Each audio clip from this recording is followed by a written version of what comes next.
guys, we're here on location at the Lehigh Valley Zoo. We're going to do an interview here with Dr. Steve Marks. He's one of the two veterinarians that works with the Kill Crypto project.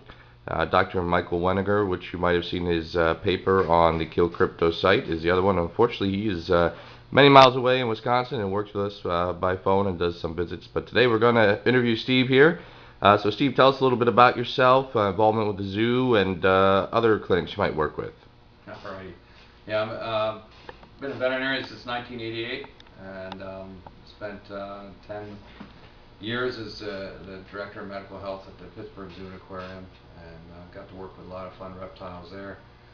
And then went into private practice for a while, sold my practice out there, moved back home to eastern Pennsylvania where I live now, and opened up Dublin Veterinary Clinic in Dublin, Pennsylvania. Where's Dublin, Pennsylvania, for those around here that might be asking? Yeah, sort of between Quakertown and Doylestown. Okay. That's the easiest way to describe it. Enjoy that practice. We see a lot of exotics there, and also take care of the animals here at the Lehigh Valley Zoo. And so I like the variety. You know, the dogs and the cats, I always say they pay the bills, but it's the exotics and the large animal that I enjoy doing. So it keeps it interesting. So it's safe to say you work with a little bit of everything in your tenure so far, from big to small, all over the place.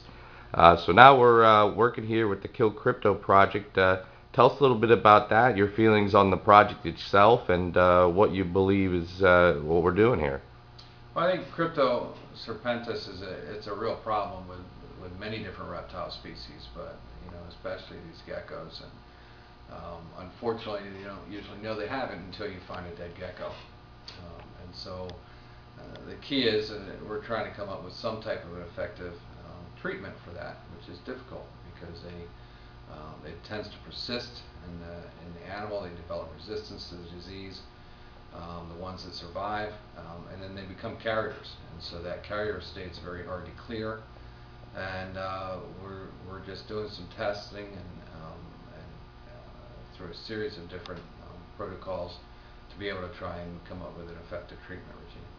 So would you say it's the goal is more importantly to not just make these geckos asymptomatic, but sorry, that's our office phone.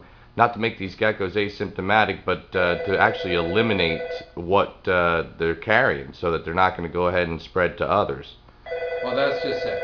It's to try to clear them completely, and the challenge there is that there's no one single test that's 100%, but we're using PCR combined with histopathology to come as close as we possibly can to that, to make sure that the treatment is effective, and to test it out a little bit. Yeah, you can hear all the noises of a zoo here.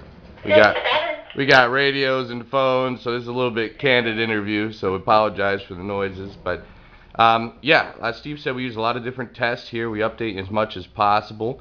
And Steve's very involved with the Kill Crypto project here, and there is a couple different forms of crypto. We work with Serpentis and Saurophyllum, but we're working really hard. So wanted to put a face with the name so you guys can see Steve, and if you have any questions for him, you can comment below. I'll make sure they get answered down there. And again, we appreciate your support with the project, with the auctions, and of course continuing what we're doing here. So thanks, guys, and thank you, Steve, for being here to do a little interview with us. Sure.